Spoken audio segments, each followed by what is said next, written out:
Let's give a round of applause to our JRM Head Minister and Chairman of the Board, Bishop Vincent Javier. Thank you po. Thank you, Sir Jamuel. Magandang umaga po sa bawat isa. Pagbati po sa pangalan ng ating Panginoong Jesus.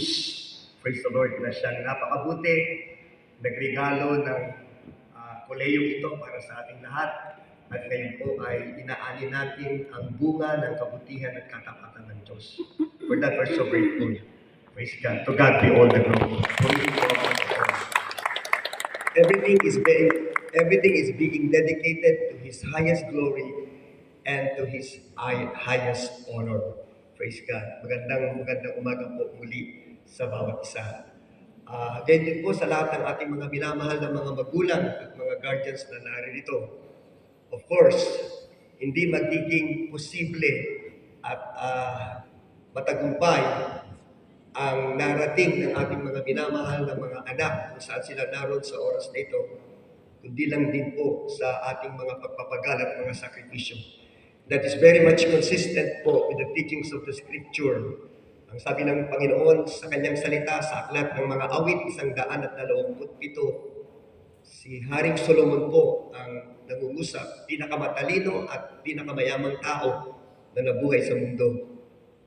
Kinungklud niya yung aklat ng mga awit 127 sa pamamagitan po ng mga salitang ito. Sabi niya ganoon, mapalad daw po ang isang tao na kung saan anuman ang kanyang narating sa kanyang buhay at kung saan man siya naroon na, ay hindi niya nakakalimutan ang mga sakripisyo at pagpapagal ng kanyang mga magulang. Blessed is the man who has his quiver full of them, so that when he stand before the enemy in the gates, he will never be put to shame. Praise the Lord. We value the culture of honor very much.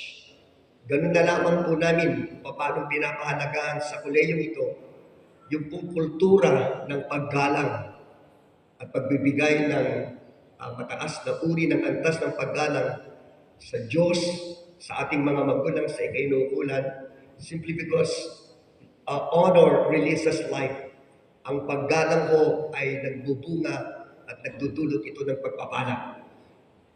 Igalang mo ang Diyos, igalang mo ang mga magulang mo, igalang mo ang mga kinaukulan, igalang mo ang mga nakatataas sa iyo, at ikaw ay pagpapalain ng Panginoon. And this morning, praise the Lord, that culture of honor is one thing that we really treasure as far as the JRCC is concerned. For that, we're so grateful to all the parents and the guardians that are here na siyang kumakatawan po sa Diyos sa kanyang kabutihan sa ating sambahayan. Purihin po ang ating Panginoon. Amen. Hallelujah. And of course, hallelujah. In advance, congratulations na rin po sa lahat ng ating mga minamahal na mga anak, mga estudyante na magsisipagtapos. Salamat po sa Diyos. No? Praise God, since this is the batch in which we really have struggled during the time of the pandemic, maraming salamat sa Diyos at maraming din salamat sa bawat isa that you didn't give up. You didn't give up. Salamat, hindi kayo ng pandemya. Ang pakiramdam ko po, no? And I stand corrected. Ang pakiramdam ko, praise the Lord, talaga din naman excited na tayo at inip na magsipagtapos. Simply, praise the Lord, yung struggle na ating dinaanan ay hindi biro. Kaya alam ko po, sa darating na graduation natin, you will not just be receiving a diploma or a certificate. In its highest conviction, we will be receiving a miracle that comes from God. Amen. Purihin po, Panginoon. Kasi ho, hindi biro ang makapagpaaral at makapagpatapos o magtapos sa isang koleyo na katulad din ng JRCC. Po, comparatively speaking, hindi man siya may tutulad sa ilang mga exclusive school o mga koleyo sa Metro Manila o dito sa paligid ng Cavite. Nonetheless, we guarantee you, praise the Lord, we have the highest standard at ang nakatutuwa sa ating pong koleyo talaga din naman wala tayong ibang itinataas at binibigyan ng papuri kung hindi ang ating Panginoong Yesus. Praise the Lord. Highest title and position in life is to be a child of God. And highest achievement that we could ever achieve in our lives, more than our academic achievement, which is a gift and a blessing that comes from the Lord, is to become a servant of God. Kaya po kami naririto sa Amadeo. Sabi nila, bakit dito kayo nagtayo ng koleyo, hindi kayo kikita rito? Yung ibang mga koleyo sa Maynila, pag nagtayo ng koleyo sa Cavite, hindi dito sila sa Amadeo magtatayo ng koleyo. Magtatayo sila sa mga lugar na syudad, matao, at alam nilang kikita sila. Dito po tayo tinanim ng Diyos kasi ang dahilan kayo, nais ng Panginoon na mapagpala ang bawat isa sa atin at ang ating mga pamilya. You are so precious. You are so precious. No, that is not an exaggeration. That is not an overstatement. That is very personal and so intimate. You are so precious in the eyes of God. Ang bawat isa po ay may malaking puwang sa puso ng Panginoon. Also, we would like to thank God for the lives of all the faculties and the leaders of JRCC Amadeo. No? Siyempre, they were the wings beneath our wing. They were the wind beneath our wings. Sila ang ating mga kinoconsider na, in a sense, mga bayani dahil sa kanilang mga pagpapagal at sakripisyo. At alam niyo ho, hindi lang sila basta nagtuturo. You can only teach what you know, but you reproduce what you are. And guarantee-wise, ang ating pong mga professors, they were not just mere professors per se. They love their students very much. Sagad, taos sa puso at buhos, ibinibigay nila ang lahat-lahat mula sa Diyos sa ating mga minamahal na anak. Kaya alam ko ho, praise the Lord, a foundation has been built in behalf of our beloved children na anuman ang ating kakaharapin pagkatapos ng inyong pagtatapos sa kolehiyong ito, anuman ang ating kakaharapin bilang hamon sa darating na panahon, you have a very strong and firm foundation to take all the challenges in life and prevail and be victorious in the name of the Lord. Amen? Amen. Purihin po ang ating Panginoon. Hallelujah. Amen. Let's give the best clap of praise to God. And having said all of this, iwanan ko lang po ang ilang mga exhortation o paalala sa bawat isa. Sa mga magulang, sa ating mga minamahal na mga anak at mga estudyante na magsisipagtapos, sa mga guro, sa lahat ng inaabot ng tinig na ito, no? Iwanan ko lang ang napakahalagang mensaheng ito na very much relevant po, akmang-akma sa ating panahon. Lalo higit, alam nating lahat, yung giyera na nangyayari between Israel and Hamas, it is not just simply restricted to that certain region in the Middle East. It has a global impact at ito po isa sa mga prophecy o mga hulat pangako ng Diyos na naisa sa katuparan sa ating mga panahon sa oras na ito. So I'd like us all to be in the right place, having the right position, having the right alignment for all the things that are taking place in the days that would come as we move on from this year 2023 and the years beyond. Last Sunday po, ang ministeryo na siyang nangarap na magtayo ng ating paaralan, ang Jesus Reigns Christian Academy at ang Jesus Reigns Christian College. Ang ating pong ministeryo, ang Jesus Reigns Ministries, mga magulang at kapatid, ay nagdiwang ng kanyang ika-37 taon na anibersaryo. We started in 1986 and for more than 30 years, 37 years to be exact, we celebrated our anniversary. At nakatutuwa po sapagkat sa bawat anibersaryo at pagtitipon, talaga din namang damang-dama mo ang pagsama ng Panginoon. To God be all the glory. Purihin po ang ating Panginoon. Sa loob ng 37 taon, napakaraming mga dakilang patotoo ang maaari tayong ipatotoo. Kabilang na po dyan ay ang pangarap, the vision na mapagtayo ng eskwelahan na alam natin ang standard ay Kristiyano at mataas ang antas pagdating sa larangan ng edukasyon. At at ang marami pang bagay na nais mong pamanhik ng Panginoon. For this year, in our anniversary, we carry out the theme, Taking Hold of Tomorrow. Yan po'y hango sa aklat ni Joshua, from Joshua chapter 1, verses 1 to 9. Taking hold of tomorrow. Abot kamay o para bagang nasa kamay mo na panghawakan mo ang anumang pangako at kinabukasan o napakagandang pangako at kinabukasan na kung saan mga magulang at kapatid ay inihahanda at inilalaan ng ating Panginoon para sa ating mga buhay. Ang nakaraan ay hindi mo na pwedeng baguhin. Nakaraan na yan. Ang kasalukuyan ay hamon. Pero ang hinaharap, ang kinabukasan, are tomorrows. Our challenges, brothers and sisters, that in one way or another, we are going to face.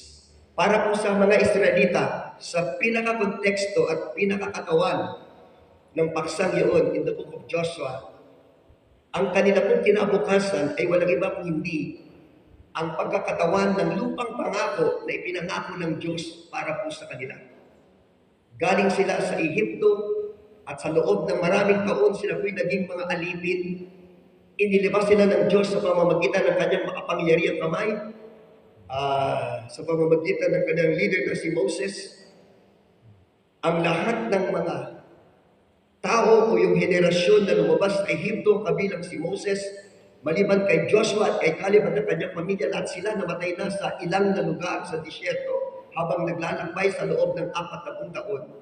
Then at the threshold of the fulfillment of the tomorrow and the promised land that God has promised to them, panibagong henerasyon na ho, panibagong henerasyon na ang papasok, tatapak at sasakop sa lupang pangako na kung saan ay katuparan ng pangako ng Diyos para sa kanilang kinabukasan.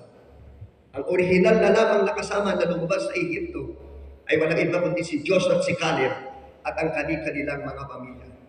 So simply stated, their future, their tomorrow as far as God is concerned is none other than the land that God has promised to them, a land flowing with milk and honey, and that is none other than, praise the Lord, Canaan, the promised land.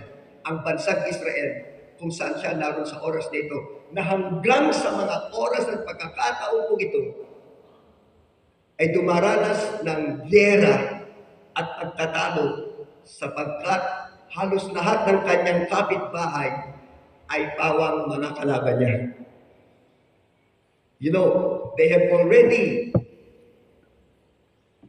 captured the land and for so many years, sila po'y nanirahan na noon, mga magulang at kapatid, at ngayon ho, considerably speaking, pangalawa sa Amerika, they have the most powerful military on the face of the earth. Pangalawa sa Amerika. No? They have the best intelligence, kaya nakapagtataka bakit napasok sila ng Hamas na gano'n. Disyertong lugar, pero number 1 sila sa export ng prutas, number 1 sa export ng gulay, number 1 sa export ng ginto. Disyerto sila po, no? Disyerto. Pero gano'n na lang kung paano pinagpala ng ating Panginoon. Alam niyo po, lahat ng imposible sa tao ay posibleng lahat sa Diyos na buhay. To God be all the glory. Praise God. Amen. Now, para naman po sa atin, kasi po ang plano ng Diyos ay hindi lang para po sa kanila. Ang sabi niya sa kanilang amain sa Abraham, ang sabi ng Diyos kay Abraham na kanilang amain, I will make of you a great nation and I will bless you. I will make your name great and you will be a blessing. I will bless them that bless you. I will curse them that curse you. And through you, all the families of the earth, kabilang tayo, ang ating bansa, through you, all the families of the earth will be blessed. Tayo po'y naging bahagi ng pagpapala at pangako ng Diyos na yun. Kaya po, yung kanilang Diyos, the God of Abraham, Isaac, and Jacob, is also our God. Siya rin po ang ating Diyos, not higit in particular. Siya ang Diyos na ating kinikilala sa ating koleyo sa Jesus Reigns Christian College. Na alam natin na siyang nagregalo ng koleyong ito para sa atin. Now, praise the Lord, dahil po dyan, bahagi ng ating kinabukasan at pangarap ay walang iba kundi ang mga pangako ng Diyos at ang mga magandang bagay pa. Mga anak, maniwala kayo. yung inyong pagtatapos, that will be just the beginning. There are more that God has in store for you. Bagamat napakasalimuot ng sitwasyon ng mundo sa panahong ito, but on the other side of the coin, we're living in the most important time of all. We're living in the most important time of all, sapagkat alam ko kung paano ang mundo'y nababalot ng dilim at ang tao nababalot ng sukdulang kadiliman. Darkness will cover the earth at matinding kadiliman, gross darkness will cover the people.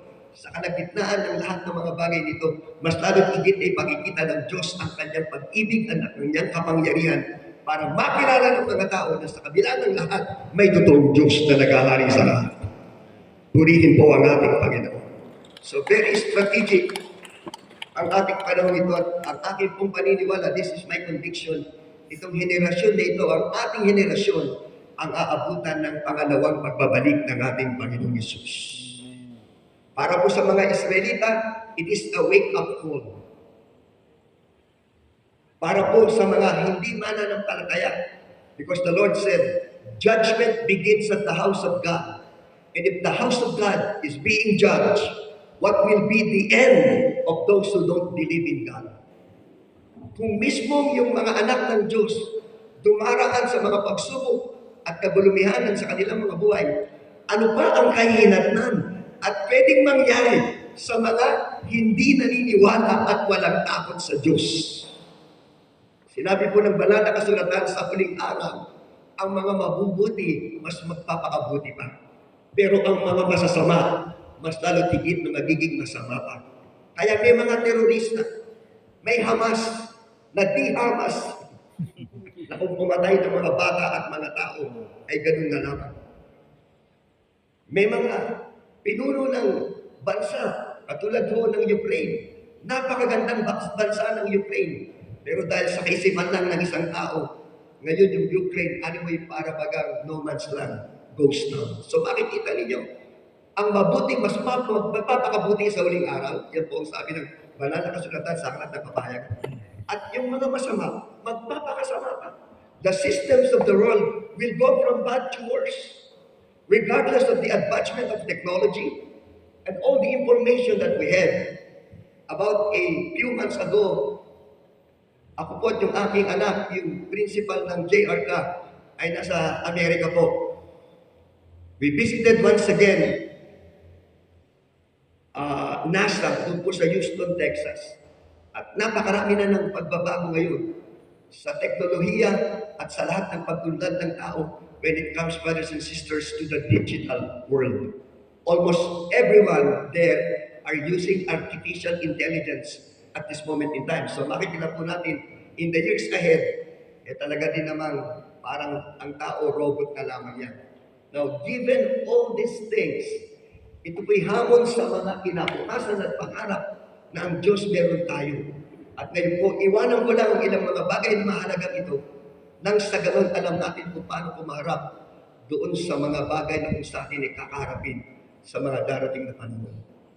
Nang si Moses po'y mamatay, ang sabi ng Panginoon kay Joshua, "My servant Moses is dead. Now go together with these people and possess the land that I have promised to them." Pagkatapos ng ating graduation, haharap kayo sa panibagong hamon. In a sense, you will be crossing over. You will cross over from one stage to another. Gaya po, ang sinabi ni Doktora kanina, no? Haharap kayo sa mundo na kung saan ay magsisipagtrabaho na kayo dito sa loob ng ating campus para kayong, sabi ng isang pastor po na mapunta rito at nagkaroon sila ng event dito, somehow in a sense, we have tasted an experience of heaven in this place. Dito sa lugar na ito, dahil ang ating pong koleyo ay isang Kristiyanong koleyo, though it's not perfect, yet gaya ng sabi ko kanina, ang mga professor, mahal na mahal tayo. Mahal na mahal ang bawat isa. Dito, komportable tayo lahat. Gaya ng sinabi ng isang estudyante na nagtapos, I think ang tinapos niya po ay psychology. Sabi ng isang estudyante na nagtapos sa Maynila sa JRCC, JRCC is not the last option. JRCC is the best option. With due respect sa ating isang estudyante na nagpatotoo kanina, no? Maraming ganun patotoo na narinig kami na nagsubok muna sila sa ilang mga eskwelahan. Siyempre, pag ikaw ay kabataan, nagdaan din naman ako dyan eh. You want to become idealistic. And because of the internet, minsan kahit sa probinsya, yung rin ang pangarap mo. Na kung gusto mo mag-aral, mag-aaral ka sa isang kolehiyo na sikat. Di ba? Kahit pa paano, status ko yun eh. Kahit pa paano, may dating ka. Pag sinabing saan ka nagtapos. Sa ganyan, sa ganun, ganire. Pero alam niyo po, nowadays, education is very much paramount. Hindi yan nakukuha na kung saan ka nagtapos. Because of the internet, knowledge is available to each and every one of us. Unlimited na siya. Nasa estudyante na lang yan po yun.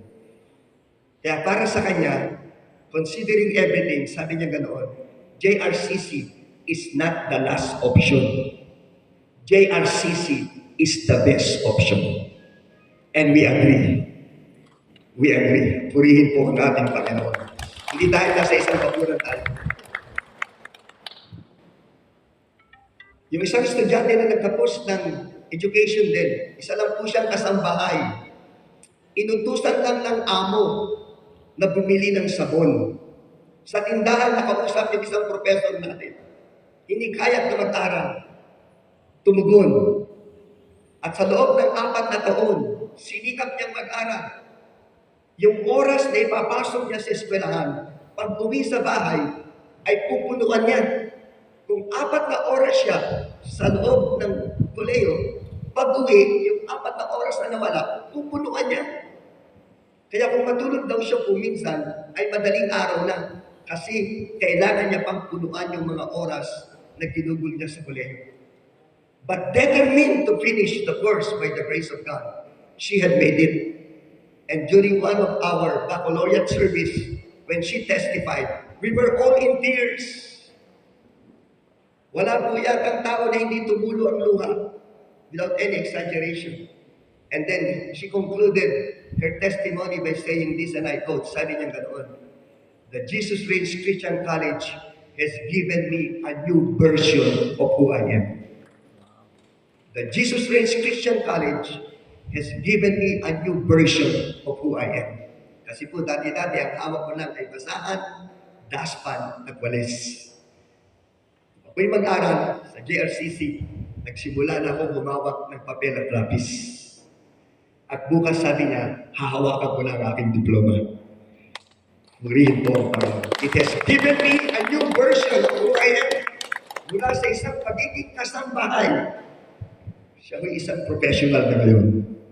Look what the Lord has done. Purihin po ang ating Panginoon. To cross over, God will make Himself real to you. Nais ko pong bigyang diin yan. God will make Himself real to you over and over and over and over again until He comes. Kung tayo po'y magkakaroon lang ng isang puso na tunay na nagtitiwala sa Diyos, sa ating paglalakbay, sa ating mga pagdadaanan at pinagdadaanan, ang Diyos ay magiging makatotohanan. Hindi lamang po isang beses, kundi sa maraming pagkakataon kung paano ipinakita ng Diyos ang kanyang pagiging makatotohanan, mapagmahal at makapangyarihan sa bansang ito. Mga magulang at kapatid, ganun din ang nais ng Diyos sa buhay ng bawat isa sa atin. To cross over means to travel from one side of the road to the other side by using and crossing another road. They have to cross over many things. Para kila Joshua, bago nila sakupin ang lupang pangako, kailangan tumungin sila sa ilog Jordan. At hindi biro yung ilog Jordan ng panahon yun. It was high tide. At ang mga ilog po noong unang panahon ay hindi parang katulad ng Pasig River. Ang ilog noong unang panahon ay maladagat. Yung Grand Canyon sa Amerika, nagkaroon ng ganung formation ng bato dahil lang sa isang ilog po, yung tinatawag na Colorado River. Imagine, yung Colorado River, hinati niya sa gitna yung bundok. At pagkatapos, naging ganoon ang forma niya. Kaya nung tawirin nila yung ilog Jordan, hindi siya ganun kasimple kadali. But they have made it. To cross over means to travel from one side of the road to the other side by crossing and using another road. Ibig sabihin, hindi siya madali. Minsan, baku-baku ang daan. Kaya ang sabi ng Panginoon kay Joshua, be strong and of good courage. Hindi lahat ng kalsada ay magiging pantay at sementado. May mga pagkakataon na malulubak ka.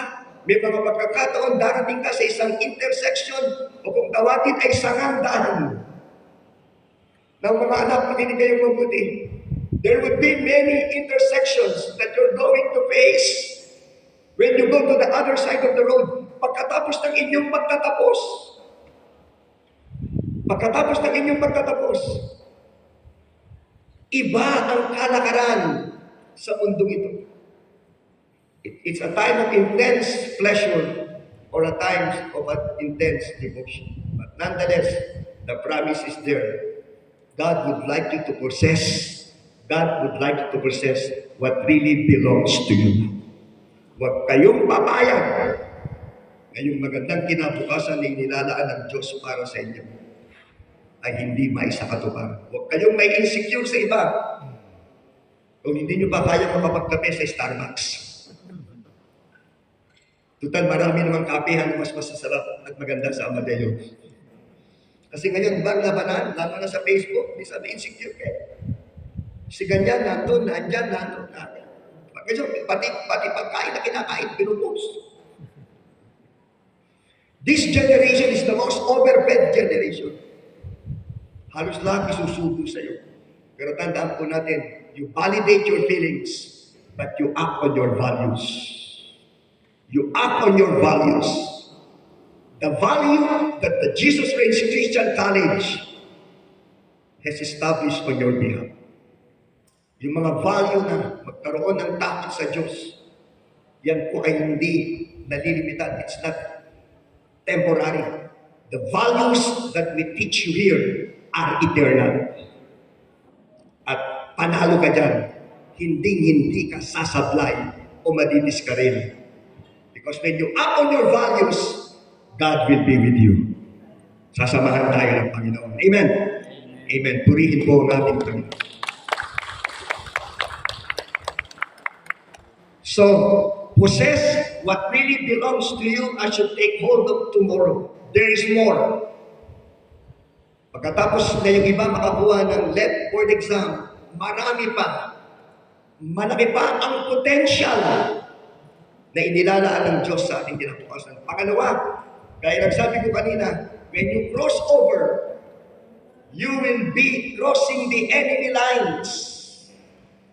Ang sabi ng Panginoon kay Joshua, kakaharapin mo ang mga taong ito na mga mababangis. Kasi nung sakupin nila ang lupang pangako, may mga naninirahan na, may mga squatter na, may mga trespasser na. At yung lahat ay kanilang lilipunin at magtatagumpayan. You will be crossing the enemy lines. Gagawin ng Diablo ang lahat ng abot na makakaya niya. Huwag lang mangyari ang magandang pangarap ng Diyos sa inyo. You will be opposed on every side.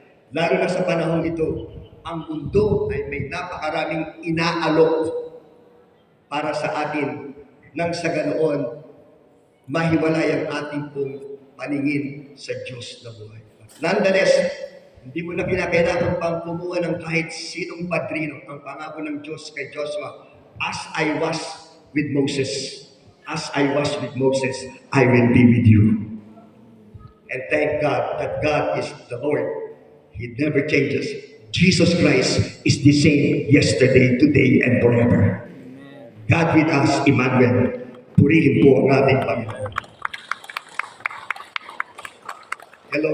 God will be with us. Amen? Amen. Amen. Praise God. Palakpakan po natin ang Panginoon. Hallelujah. Pangatlo, it's to expand the territory. Ang sabi yung gano'n, mga magulang at kapatid ng Panginoon kay Joshua, ang sabi niya ganoon, verse 3 of chapter 1, every place that the soles of your feet will tread upon, I have given it to you, as I said to Moses. Ang bawat lugar na tapakan ng iyong paa ay ibibigay ko sa iyo. Ang sabi niya, in-itemize niya, specific. Number 1, from the wilderness and this Lebanon.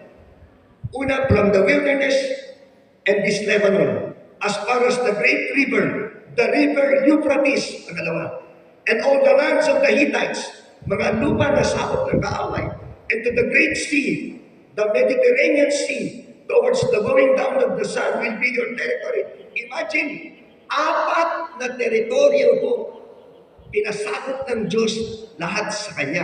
Yung sinabi ng Panginoon kay Abraham, Abraham, look to the north, look to the south, look to the west and to the east, and walk through it, that as far as your eyes can see it, if you can see it, you can have it. Unlimited.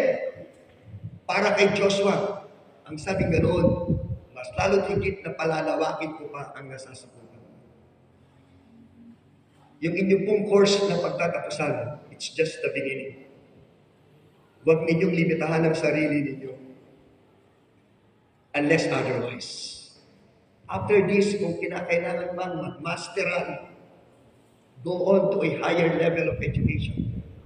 After masteral, kung kaya nyo bang mag-doctoral, tulad sino kanina, hindi natuloy yung pagiging journalist niya, then you go to work, then you pursue journalism.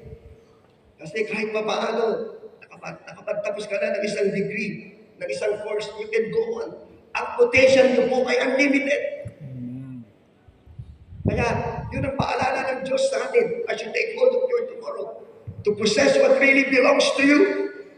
Namatay si Jesus sa krus para dyan.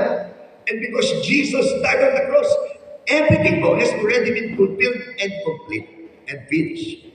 Naging bahagi ng 4 na haligi ng ating pananampalataya sa Diyos. Ano yung 4 na haligi ng pananampalataya natin? Una, with God, all things are possible. Pangalawa, our God is a good Father. Napakabait ng Diyos. Napakabuti ng Diyos. Meron siyang puso na katulad ng puso ng isang ama. Pangatlo, everything has already been accomplished when the Lord died on the cross. Dahil si Jesus ay namatay na sa krus ng Kalbaryo at sa pamamagitan niya naganap na ang lahat. We owe Him our absolute trust. Pang-4, the main object of all that, ang pinatutuunan ng lahat ng iyon, ay walang iba kundi akot kayo, kasi ganun na lang tayo kamahal ng ating Panginoon.